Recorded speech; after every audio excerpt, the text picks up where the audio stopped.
Durante a época da Reforma, na verdade, pouco tempo depois, os homens eles criaram um sistema chamado as doutrinas da graça. Essas doutrinas da graça davam de escrever talvez uma das mensagens mais importantes da Reforma protestante. Elas diziam que porque o homem é completamente pecador, porque o homem é pecador em todos os seus desígnios, o tratamento de Deus para com o homem, a eleição de Deus, precisaria ser incondicional. Não com base em nenhuma condição ou nenhum mérito que o homem iria preencher. E assim, para esses, Deus então mandaria o seu filho, para que o seu filho pudesse salvá-los, substituindo-os na cruz. A esses, em determinado momento da vida, eles iriam ouvir a voz de maneira irresistível, não o canto da sereia, mas a ordem do próprio Cristo, dizendo: venham a mim. E eles ouviriam a voz de Jesus e iriam até Ele. A esses, e somente a esses, eles teriam a graça de perseverarem até o fim. Uma vez salvo, eles seriam salvos eternamente. A doutrina da perseverança dos santos é uma doutrina muito importante na compreensão do cristianismo de maneira geral. Saber que Deus operou uma obra na nossa vida de tal forma que aquilo que Ele fez não pode ser refeito, assim como alguém que é alfabetizado não pode ser desalfabetizado, assim alguém salvo foi transformado e dessa maneira não pode se destransformar. Ele é salvo de uma vez por todas para sempre. Não entender, no entanto, o outro aspecto da perseverança dos santos vai tornar o homem talvez um religioso. Ele vai se esforçar de todas as formas para estar daquele lado, do lado daqueles que vencem. A Escritura Sagrada, ela nos ensina, no entanto, o outro lado da moeda. A perseverança dos santos, ela está contraposta com a preservação desses santos. Aqueles que são salvos pela obra redentora de Jesus Cristo, eles vão perseverar até o fim por cima de pau e pedra, por cima dos demônios, por cima da carne, por cima do mudo, não importa o quanto apanhem, o quanto sangrem, eles vão perseverar até o fim. Mas eles só perseveram até o fim porque o grande Deus, Pai, Filho e Espírito Santo, trabalha para preservá-los. Eu sei que eu havia combinado com vocês que nós estudaríamos o Evangelho de Lucas, mas essa semana Deus guiou o meu coração para nós estudarmos sobre a doutrina da preservação, tendo em vista grandes dificuldades que o nosso corpo tem passado, e aqueles que não estão irão passar, como a Bíblia nos ajuda a compreendermos essas dificuldades extremas, à luz do fato de Deus salvar os pecadores, à luz dessa perseverança que ainda é requerida de nós. Então, eu queria levar vocês para um texto da Escritura que pelo menos de algum aspecto, está não tão longe de nós. Foi escrito no primeiro século. Primeira carta do homem que foi crucificado de cabeça para baixo, para não se parecer ou não igualar o seu mestre em sua morte. Então, a primeira carta de Pedro.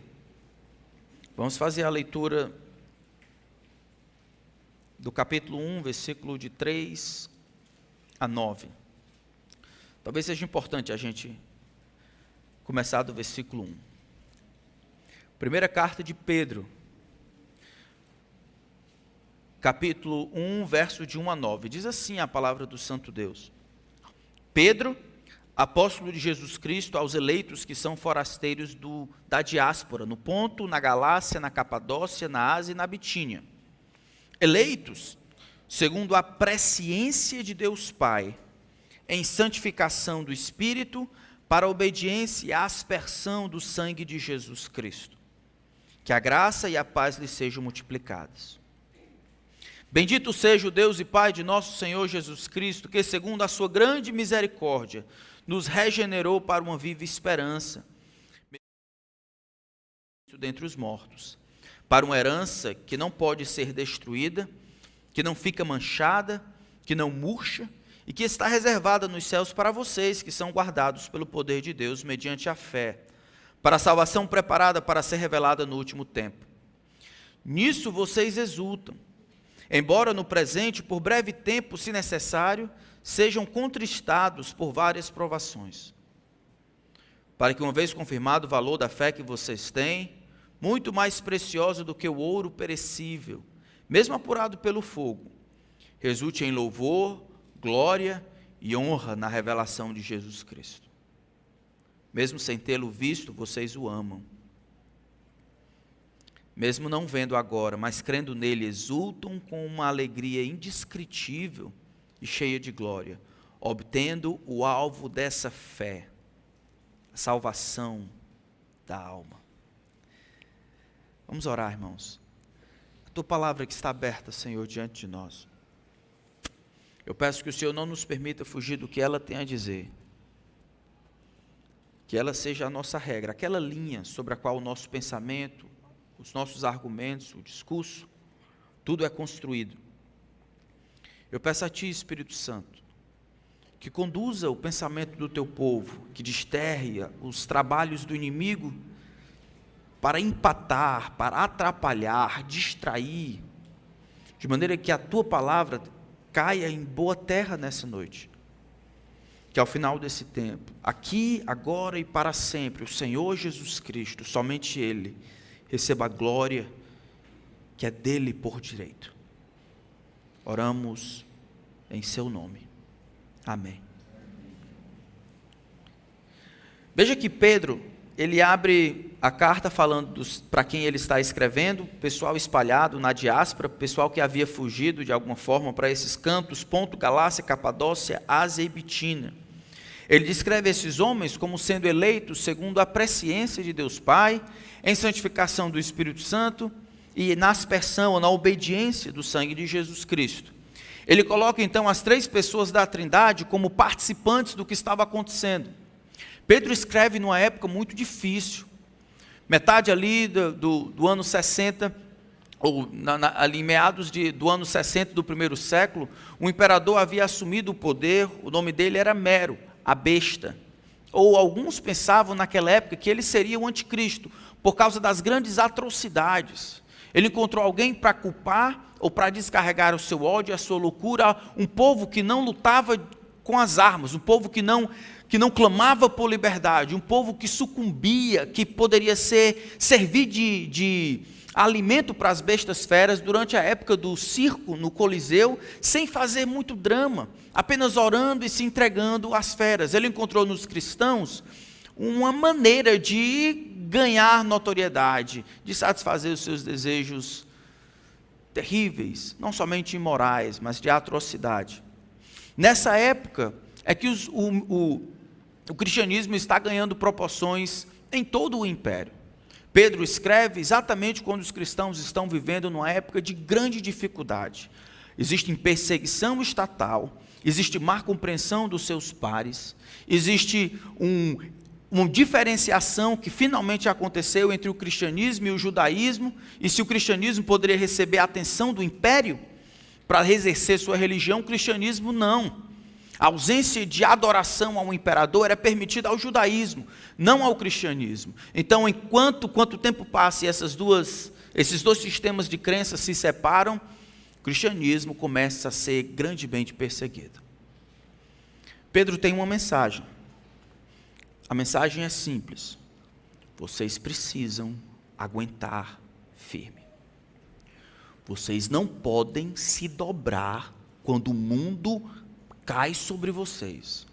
Não é completamente real o que aconteceu. Vocês estão seguindo nas pisadas do próprio Senhor Jesus Cristo. Lembra que Ele sofreu deixando exemplo para que vocês seguissem os seus passos. Então, mataram Jesus Cristo. É natural que aqueles que seguem Jesus sofrerão as mesmas dificuldades, serão incompreendidos, serão injustiçados, serão caçoados, serão perseguidos, serão mutilados, sofrerão ostracismo. Isso é absolutamente normal, mas vocês não podem se dobrar.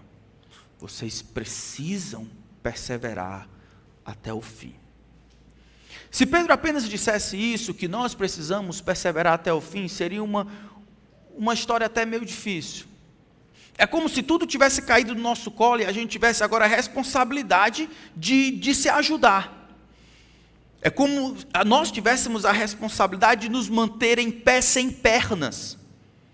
Pedro então abre a sua carta com esta mensagem explicando que algo maior do que a nossa mente e visão abarca estava acontecendo. Vocês foram eleitos ou separados segundo a presciência de Deus Pai lá no passado, mas não foi só a decisão do Pai, a revelia.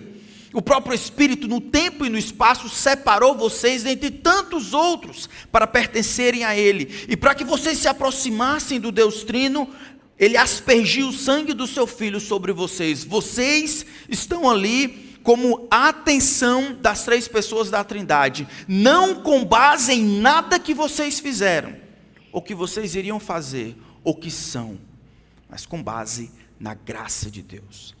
E porque isso é verdade, Deus escolheu fazer isso com vocês, Ele vai preservar vocês até aquele dia. Isso é o que eu quero que vocês lembrem, irmãos. Deus há de preservar aqueles que são salvos, porque a preservação deles garante que o Senhor receba a glória. A salvação das pessoas, a sua e a minha, a gente ganha esse benefício, mas não tem muito a ver no final das contas com a gente chegar no céu. Tem a ver com Jesus Cristo receber o tributo, a honra e o louvor, pegando você como estava e transformando de maneira sobrenatural, a fim de que você, por imitação, seja igual a Ele, e Ele seja o centro de todo o universo. Tanto por salvar os pecadores, quanto servir de modelo, todo mundo se equiparará a Ele naquele dia, e Ele, por associação, sendo modelo de tudo, receberá a glória que é devida ao seu nome. Por isso que ninguém vai se perder no meio do caminho, por mais duro que seja a provação, por mais terrível que seja a aflição, por mais constante que seja a fúria do mundo, do próprio coração e do diabo, os filhos de Deus serão preservados até o fim. Eles serão preservados até o fim, porque Deus há de receber a glória que é dele por direito. Então, depois do texto nos falar de que as três pessoas da Trindade estavam juntos, no versículo 2, Deus Pai, santificação do Espírito e aspersão do sangue do Senhor Jesus Cristo, ele começa com a nota de louvor, versículo 3. Bendito seja o Deus e Pai de nosso Senhor Jesus Cristo. Louvado seja o Deus e Pai de nosso Senhor Jesus Cristo. Que Ele seja renomado, que Ele receba a honra, tributem a Ele as coisas que Ele deve receber por direito. No texto do Antigo Testamento, por exemplo, o livro dos Salmos, Deus é adorado por muitas coisas. Deus é adorado porque Ele confere vida. Deus é adorado porque Ele traz chuva. Deus é adorado porque faz as coisas germinarem. Deus é adorado porque alimenta as aves. Deus é adorado porque coloca limite à fúria do mar. Deus é adorado porque cria as coisas da forma como Ele cria. Deus é adorado porque favorece o rei. Deus é adorado, e por aí vai, porque dá família. Deus é bendito, porque toda dádiva e todo dom perfeito vem do alto. Aqui, no entanto, Pedro vai, de maneira específica, dizer: vocês devem adorar a Deus, bendizer o Deus e Pai de nosso Senhor Jesus Cristo, por causa de algo específico que Ele tem feito, segundo a sua grande misericórdia. Não é a simples pena, mas a sua grande compaixão. Ele nos regenerou para uma viva esperança. Duas coisas, irmãos, são importantes aqui. Primeiro, a base daquilo que Deus vai fazer. Deus faz alguma coisa, Ele diz no versículo 3, mas a base, o que motiva Ele é grande misericórdia, grande compaixão. Não grande recebimento ou grande estratégia, porque Ele viu do lado de lá que Ele poderia ganhar alguma coisa trazendo o camarada de lá para cá. O que motivou o coração de Deus não foi o que Ele viu, mas o que Ele é. Não foi o que Ele percebeu na vida dos homens, mas o que Ele é, foi a sua grande compaixão, a sua grande disposição de ser misericordioso, fez com que Ele regenerasse alguns. A palavra regenerar aqui é uma palavra batida no nosso vocabulário, não deveria ser. Ser regenerado é ser ter nascido de novo. A palavra aqui dá a ideia de que Deus, segundo a sua grande misericórdia, Ele causou vida. É como se existe um momento em que não existia vida, existia simplesmente morte. E aí, naquele momento, de um dia para a noite, 3 segundos, o grande Deus se insurge de fora para dentro e, a despeito do que Ele viu, por causa da sua misericórdia, Ele produz vida. Aqui está fazendo uma referência ao ato criativo de Deus que acontece em Gênesis capítulo 1. Como é que Deus criou todas as coisas? Ele diz, e a sua palavra tem poder de trazer à existência as coisas que não existem a partir do nada. Deus disse, haja luz, e houve luz. Naquele dia, no momento em que você creu, o que Deus disse foi, creia, ou viva, e você simplesmente obedeceu e creu. Vejam aqui que a salvação, a regeneração, é algo de fato sobrenatural, irmãos. Não é um processo racional simplesmente, não é uma equação, logaritmo de A mais 3, tá, isso aqui é o que eu creio, pronto. Os homens não produzem crença, os homens, o máximo que podem ser, são convencidos de uma verdade. São absorvidos por uma informação, são convencidos de que aquela informação é a correta. Mas entre pegar essa informação, colocar no coração e produzir vida a partir daquela informação, só Deus faz. E se a gente não entender que isso é algo que Deus faz, é assim que Ele define o cristão, a gente vai botar a barra, como se chama, aqui embaixo. E a gente vai começar chamando de igrejados, fazendo sinônimo de crente. Religiosos como sinônimo de crente. Que o camarada é um bom cidadão, ele cuida da mãe, ele dá uma ajuda aqui, uma esmola acolá, ou ele até dizima. O camarada faz uma coisa ou outra, ele aparece vez por outra nas reuniões da igreja. Mas ele faz exatamente o que alguém bem educado poderia fazer. Ele faz exatamente, ele pensa exatamente o que o motiva a fazer as coisas que ele faz, é exatamente o que poderia ser encontrado em alguém que cresceu na igreja. Um igrejado, que aprendeu a mecânica, a dinâmica, o linguajar, como se fala, o que se espera, um comportamento que pode ser mimetizado. Aqui ele está falando de algo, irmãos, sobrenatural, de dentro para fora. Deus fez viver o que estava morto, segundo a sua infinita misericórdia, a sua grande compaixão. É isso que aconteceu na sua vida? Sabe, você diz que é salvo em Jesus Cristo. Essa é uma assertiva ousada. Por quê? Porque você vem? Porque você tem uma consciência pesada? Porque você sabe 2 ou 3 versículos? Porque você conhece um bocado de crente? Quando ninguém está olhando, o que motiva você a confessar os seus pecados? Quando ninguém está olhando, quando não tem a pressão de alguém perguntando ou não, você deseja Jesus? Quando ninguém vai saber das coisas que você faz ou deixa de fazer, você crê no sacrifício de Jesus para aceitar o seu coração diante de Deus, para tornar o seu coração aceitável diante de Deus. Porque nós acabamos acreditando que salvação é algo puramente humano, acabamos colocando as nossas expectativas da vida dos cristãos em coisas absolutamente humanas. O que a gente espera dos cristãos? É triste, a gente não espera muito. Né? A gente não espera muito. Deveríamos esperar coisas sobrenaturais, amar os inimigos, perdoar de dentro para fora, atar relacionamentos, largar esse mundo e as coisas que o mundo tem a oferecer para explicar o evangelho aos outros, investir de maneira sobrenatural, servir de maneira sacrificial, amar quando custa caro. Essas coisas são sobrenaturais, mas nós não esperamos por elas. Esperamos por coisas naturais. E o problema, eu acho, é aqui, é na base. Como nós definimos o que aconteceu conosco.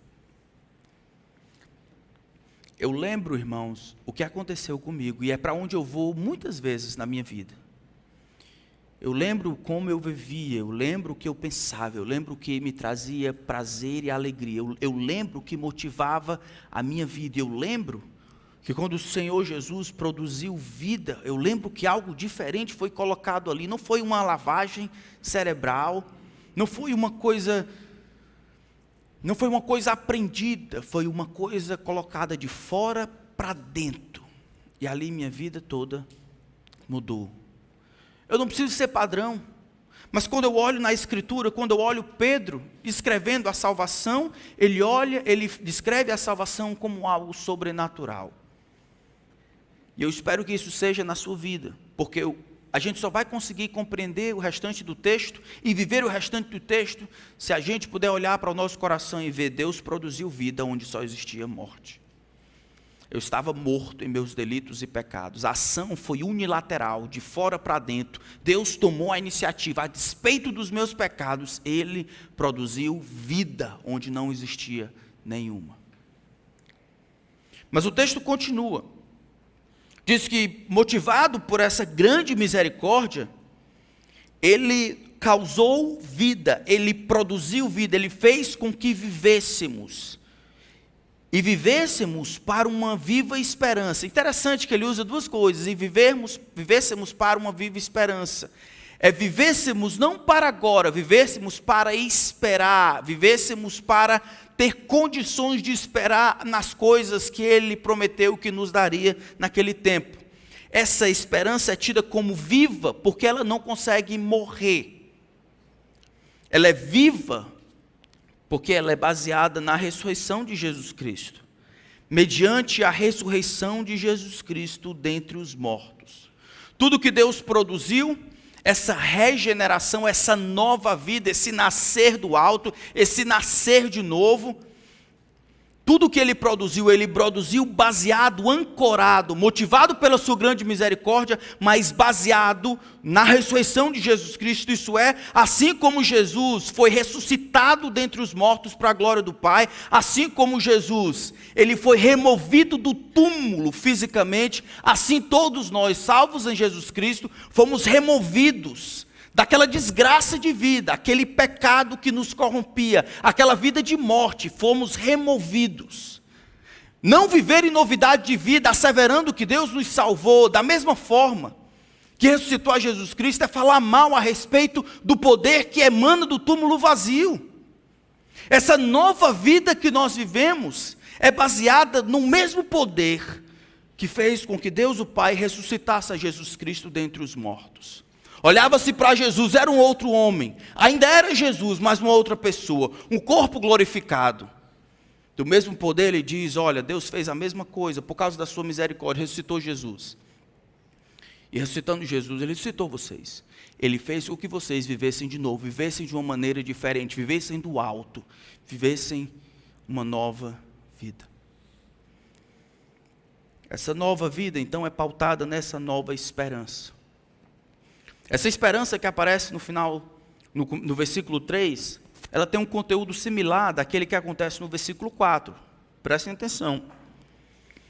Para uma viva esperança, versículo 3, versículo 4, ele diz: para uma herança. E aí ele descreve esta herança. Essa herança e a viva esperança são praticamente a mesma coisa. Só que a herança agora, aquilo que Deus tem reservado para nós, ela é descrita.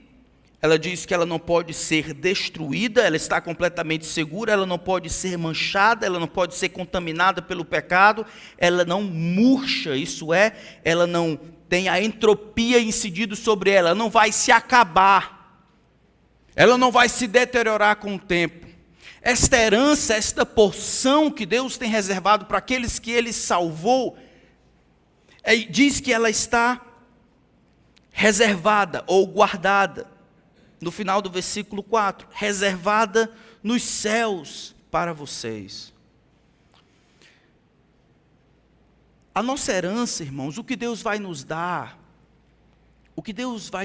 como herança, sem nenhum trabalho nosso, não é nada daquilo que você pode ter, usar e abusar nessa vida.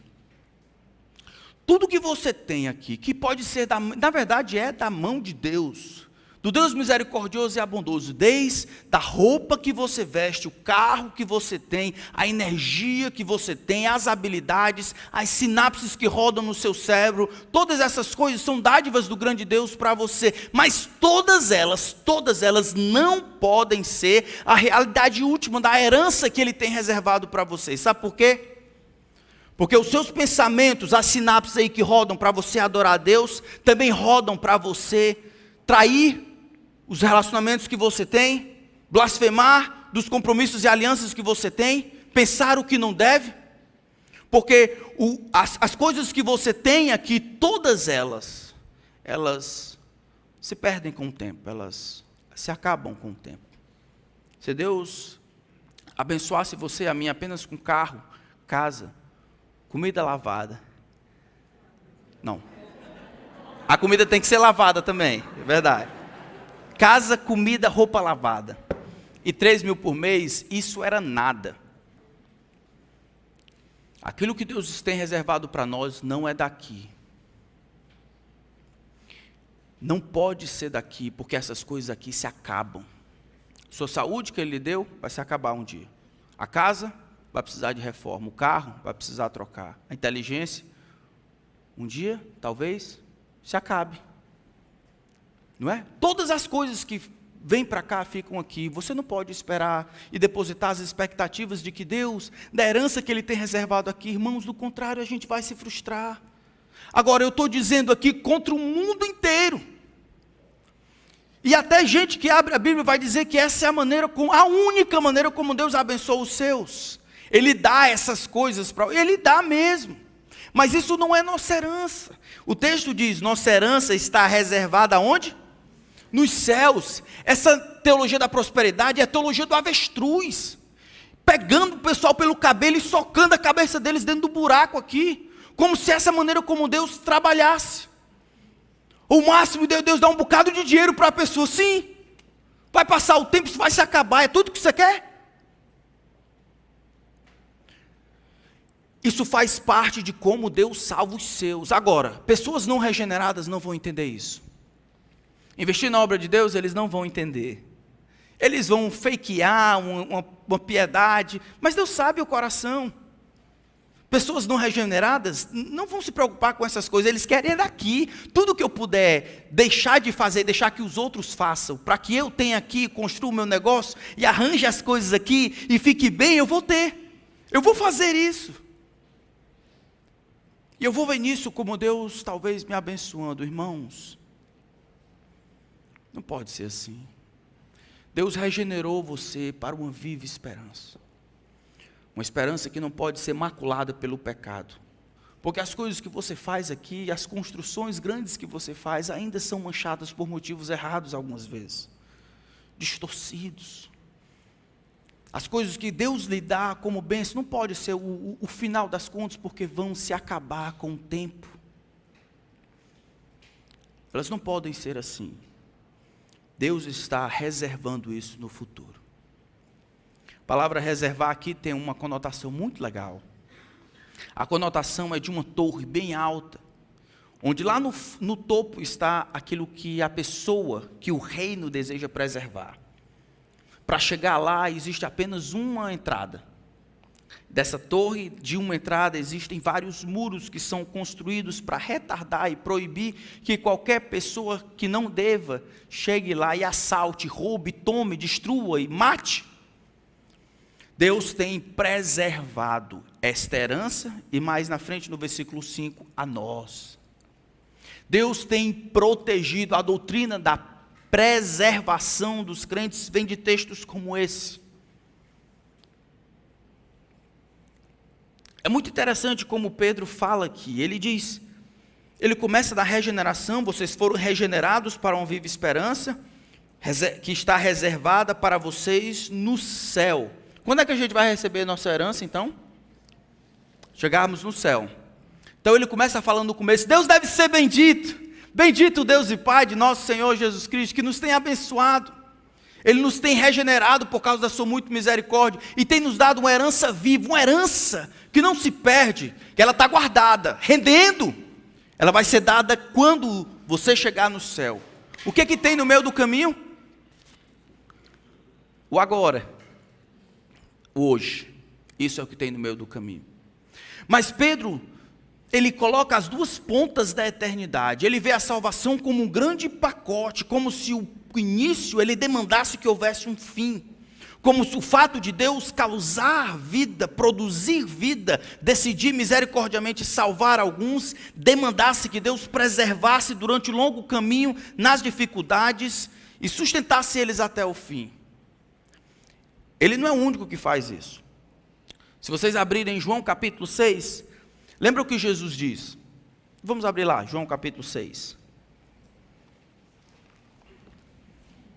João capítulo 6, versículo 42. Então os judeus começaram a murmurar, verso 41. Verso 42, e diziam: este não é Jesus, o filho de José? Por acaso não conhecemos o pai e a mãe dele? Como é que ele agora diz desci do céu? Jesus respondeu: não fiquem murmurando entre vocês. Prestem atenção, ninguém, nenhuma pessoa, ninguém pode vir a mim se o Pai que me enviou não o trouxer. E eu o ressuscitarei quando? No último dia. Ninguém pode vir a mim agora, enquanto eu exerço o meu ministério. Eu acredito que aqueles que virão a mim, eles vêm a mim porque o Pai o trouxe a mim. O Pai está angariando, trazendo alguns para me presentear. Eles virão a mim. E aí Jesus, isso aqui é o começo da vida cristã. E aí ele diz lá no final, e eu o ressuscitarei quando? Essa é a outra extremidade. Na cabeça de Jesus, o início, ele demanda o fim. Esse início aqui, produzido por Jesus, demanda que ele preserve, proteja, ressuscite no último dia. Ninguém fica para trás. Ninguém se perde no meio do caminho. Ninguém é roubado. Todos são guardados. Talvez a pergunta que você tenha seja: como é que isso acontece? Servindo como pastor, eu tenho muitas alegrias, talvez algumas que vocês não têm. Mas eu também tenho algumas tristezas, algumas talvez que vocês não tenham. Romanos capítulo 9, o apóstolo Paulo diz: eu tenho grande tristeza, incessante dor no coração. 1 Coríntios capítulo 12, ele diz que ouviu palavras inefáveis. Ele, como apóstolo, como ministro, ele podia ver em primeira mão determinadas coisas que não era cabível revelar para os outros. Eu não subi o terceiro céu não, viu? Mas, do outro lado, ele diz: olha, eu sinto incessante dor no meu coração, eu tenho um grande peso por causa dos meus compatriotas. Então, enquanto eu exerço o ministério pastoral, eu tenho visto muitas pessoas começarem bem e não terminarem bem. Então, elas começam bem. E assim como Jesus falou a parábola do semeador, 4 solos, todos recebem a palavra. Um perde-se pelo caminho, os outros 3, os 2 da frente, recebem a palavra. E de fora, num curto período de tempo, eles são absolutamente iguais. Existe alegria, existe a semente, existe uma resposta. Não existe fruto, que é dado ao longo do tempo. E eu me lembro, trabalhando pela graça de Deus na primeira igreja, a grande frustração que eu sentia quando via alguém se perder. Eu olhava a foto das crianças, lutando para ajudá-las, e ela se perdia, sabia? Precisava ir no funeral de uma, precisava ir em outra, se perderam no meio do caminho, e eu ficava pensando: será que eu poderia ter feito algo diferente? Os pais sabem o que eu estou dizendo. E se eu tivesse feito aquela visita, se eu tivesse trazido para mais perto, se eu tivesse tentado um pouco mais, talvez me esforçado um pouco mais, ajudado um pouco mais, amado um pouco mais, dado de mim um pouco mais. E embora exista de alguma forma benefício em pensar e avaliar o próprio coração, pensamento desse jeito é um pensamento errado, um pensamento até egoísta. Os homens e mulheres, eles perseveram, porque Deus persevera em fazê-los perseverar. Os homens, eles só perseveram, porque o grande Deus, pela sua virtude e poder, Ele teima em proteger, em manter esses aqui, de maneira que eles são preservados. Nenhum homem, por mais firme que esteja, é pura vaidade. Eu e você não somos capazes na luta contra o inimigo das nossas almas, que tem aprendido como atrapalhar a nossa vida. O mundo, toda semana aparece uma cor diferente, o mundo tem ficado colorido, mais do que era no passado. E o seu próprio coração e o meu está enganando você exatamente agora. Você acha que é melhor do que você é. Todas as vezes que você tenta mandar real, como diz os jovens, no seu coração, e dizer para si, olha, você precisa de Cristo, você precisa de Cristo, perceba, você precisa de Cristo, de lá surge o seu coração dizendo, mas não é tanto assim não, olha, naquela semana você fez isso, naquela hora você fez isso, mas não está tão ruim, tem gente pior, poderia ser pior. Isso é mentira. O seu coração enganoso, ele priva você de ter uma avaliação correta a respeito de quem você é. Você não dá conta, não consegue se preservar. E se a sua única esperança é na força do seu braço, no que fizeram no passado, no que você sabe, nos títulos que você tem, na religiosidade aí, ou porque você levantou a mão, ou porque você tem feito todo o tempo assim, você está perdido. Nós precisamos de Cristo não só para nos salvar, nos regenerar, mas para nos guardar durante todo o caminho. É Cristo atrás, Cristo do lado e Cristo para onde vamos na frente. Ninguém consegue. Precisamos de Cristo. Sermos preservados pelo seu poder. Ele que nos salva, Ele que nos ressuscita no último dia. O nosso texto, ele diz, versículo 5, né? Vocês vão receber essa herança reservada nos céus, 1 Pedro 5. Vocês que são guardados, protegidos, vocês que estão estabelecidos, vocês que são reservados, colocados à parte, pelo poder de Deus, mediante a fé, preparada para ser revelada no último tempo. Quando Paulo fala sobre isso, mais na frente em Romanos capítulo 8, ele chega à mesma conclusão. Veja que eles são guardados por quem? Pelo poder de Deus. A gente pensa que a nossa salvação é uma coisinha simples. O cara foi para a igreja, ouviu a mensagem, tocou o coração, aí botou o pé para frente, estou bem. Aí está tranquilo. Do lado de fora é muito simples. É como a conversa de alguns ateus. Às vezes eles olham o olho humano, que é um negócio fabuloso, e dizem assim, não, isso é simples, não. É um olho humano.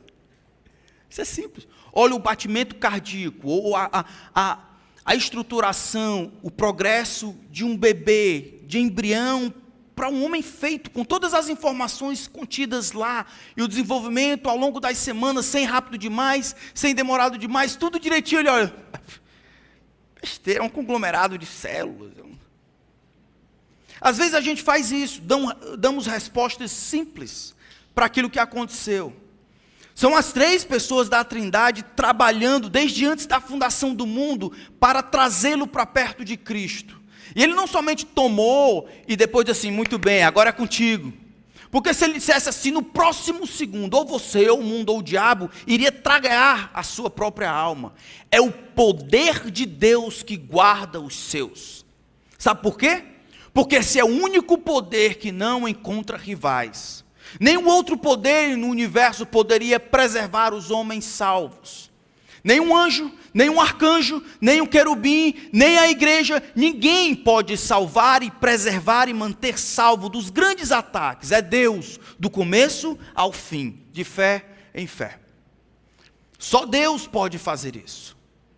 Por isso que Paulo diz, que diremos, pois, acerca dessas coisas? Se Deus é por nós, por que ele começa com Deus?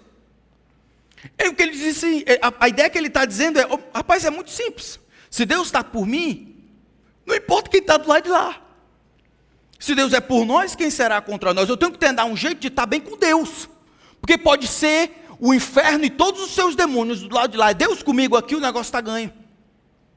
Eu posso ter uma soma gigantesca de pecado de lado de lá. Mas se do lado de cá tem o sangue precioso de Cristo, eu estou bem. Se Deus é por nós, quem será contra nós? E mais uma vez ele fala das 3 pessoas da Trindade.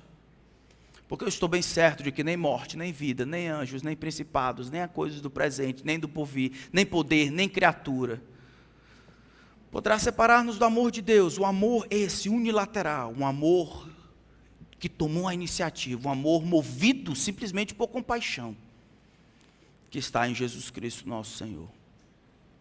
Nós estamos, irmãos, dentro desse relacionamento que envolve a Trindade. O Pai decidiu dar alguns ao Filho, pelo poder do Espírito, salvando-os. Você é um presente de amor do Pai ao Filho. Para que o Filho receba a glória, você não vai se perder. Nunca. Nunca mais. Nosso texto, então, conclui dizendo assim, tinha outras coisas, mas... Versículo 6 de 1 Pedro, ele diz, disso vocês exultam. Nisso o quê? No carro novo? Não, você pode ficar feliz com o seu carro novo. A criança nova que chegou, o novo bebê, aqueles que não têm, são casados, podem. Se você não fica alegre, eu fico. Então, nisso vocês exultam. Nisso o quê? Nisso o quê? Essa herança, né? Que está sendo guardada, preservada, que há de ser revelada no último tempo. Essa viva esperança que Deus nos deu de graça. A gente exulta nisso. A gente se alegra nisso. Porque a alegria que tem como fonte somente essas coisas é trivial, é passageira, é terrena. Nós nos alegramos, nós exultamos nessa promessa. Embora no presente, por breve tempo, se necessário, sejam contristados por várias provações. O fato de nós termos o início e o fim garantido não quer dizer que o meu vai ser fácil, irmãos. As provações vão vir. E elas estão entre nós. Amém? Elas estão entre nós. Se você não está passando por uma provação, você vai passar. As provações aqui tinham um teor diferente. Não são aquelas provações normais da velha natureza. Uma doença, câncer, uma dificuldade. São aquelas ocasionadas por causa da nossa fé em Cristo. Aqui, ele diz assim, por breve tempo, se necessário, vocês fiquem tristes por várias provações. Por que seria necessário? Essa é uma pergunta legítima. Por que seria necessário ser acometido por provações que causam tristeza, mesmo que seja por breve tempo? É simples. Naquela época, quando o povo estava vivendo, era simples assim. A única maneira de rejeitar, de ignorar as provações e as dificuldades, era simplesmente negando minha fidelidade a Jesus Cristo. A única maneira de evitar ser provado, perseguido e sofrer, era abdicar da minha lealdade com Cristo e absorver a lealdade ao imperador. Não quer sofrer? Negue o seu compromisso com Cristo. Mas isso não é só naquela época, ainda hoje.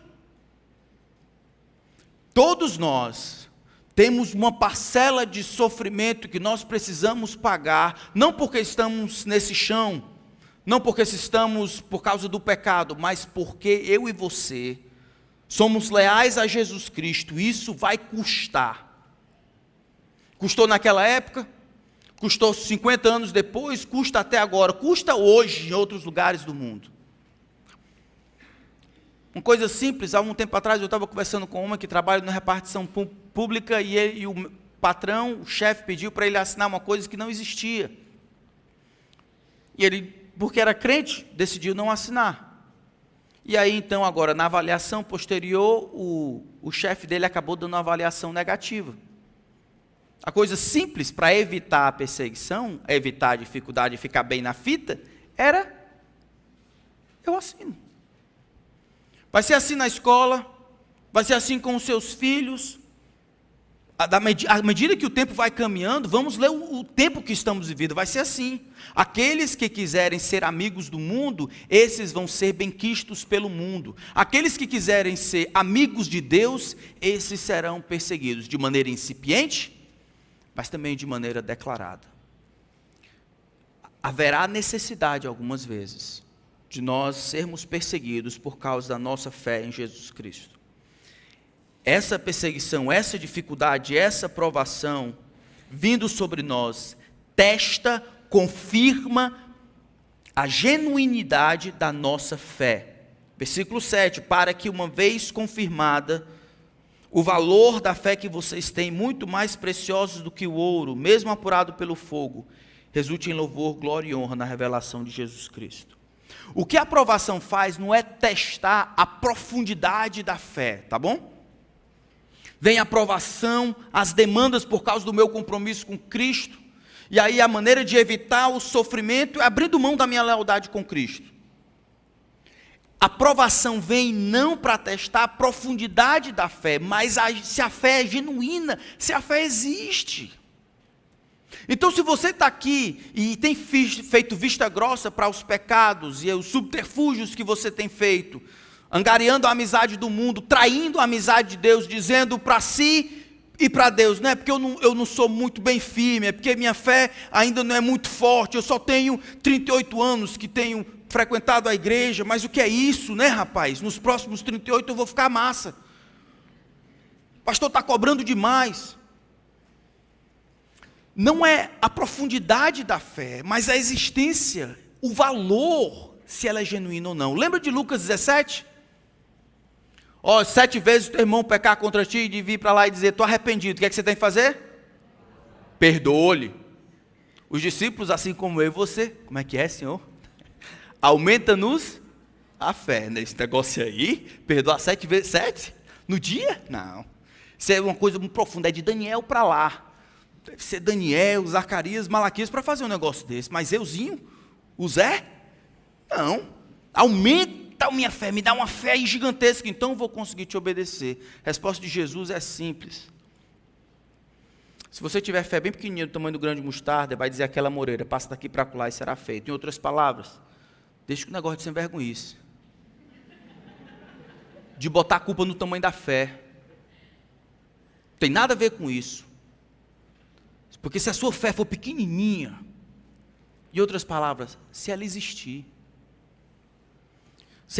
eu serei Senhor e você será servo. Eu mando, você obedece. É simples assim. Eu sou o Senhor, você é um escravo voluntário. Eu mando, você obedece. Isso já é construído numa fé bem pequenininha. Aqui não é diferente. O discípulo de Jesus, porque é guardado pelo poder de Deus, não importa quanto se bata sobre ele. Ele é pão. Quanto mais bate, mais ele cresce. Se dobrar, nunca. Dar a volta, nunca. Nós pertencemos a Jesus Cristo. Somos dele. Vamos dizer que estamos na mão de Jesus. Passado o sangue do cordeiro, ele nos coloca na sua mão e ele fecha e coloca a outra aqui. Vamos dizer, só em suposição, vamos dizer que o diabo consegue abrir a mão de Jesus. Ele não consegue, viu? Mas só uma suposição. E ele consegue essa mão, a gente ainda está aqui dentro. Mas vamos dizer que ele junte todos os demônios, aí ele conversa com o teu próprio coração, e junto com o mundo ele consegue se esforçar e tal, enquanto eles seguram a mão de Jesus, ele, o diabo, vem para nos pegar. Para pegar a gente na mão de Jesus, ele tem que passar pelo sangue de Jesus, e aí ele vai se salvar. Ele vai ser um diabo salvo. Não dá para se perder. Amém? O texto diz assim, no final das contas, no versículo 7, ele diz, redunde em louvor, glória e honra na revelação de Jesus Cristo. Jesus se revela e os seus santos vêm para ele. A nossa salvação não é só uma questão de sair do inferno, é de Jesus receber a glória, a honra e o louvor. É por isso que ele está no negócio. Porque ele ganha e deve ganhar. Não importa quão severas sejam as provações, irmãos, que nós estamos passando, vão vir outras. A gente não dá para trás, não. A gente não dá para trás. Cuidamos uns dos outros, somos guardados pelo poder de Deus.